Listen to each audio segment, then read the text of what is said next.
Hi friends, இந்த video மூலம் உங்களை சந்திப்பதில் மிக்க மகிழ்ச்சி.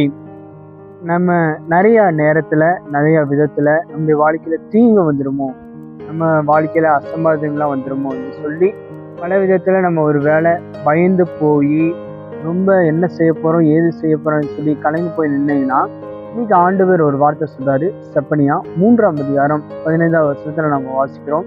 கர்த்தர் நாக்கணிகள் எல்லாம் அகற்றி சத்துருக்களை விலக்கினார், இஸ்ரவேலின் ராஜா நடுவில் இருக்கிறார், இந்த தீங்கை காணாதிருப்பான்.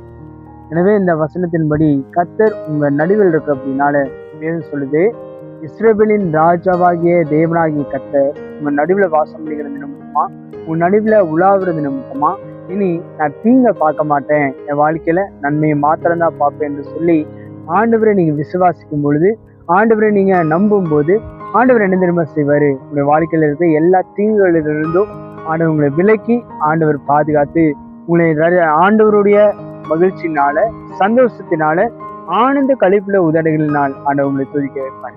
இந்த நாள்ல கூட இந்த வார்த்தை கேட்கிற உங்களுக்கு நான் சொல்றேன், கர்த்தர் உங்களை ஆக்குணிகள் எல்லாம் அகற்றி விட்டார், உங்க சத்துருக்களை எல்லாம் விட்டாரு. அது மாத்திரமில்ல, இனி நீங்க காணாது இருக்க போறீங்க, நீங்க ஆசீர்வாதமா இருக்க போறீங்க. உங்க வாழ்க்கையில நன்மைகள் மாத்திரமே நடக்கும். நீங்கள் ஆசீர்வதிக்கப்பட்டவர்கள். God bless you.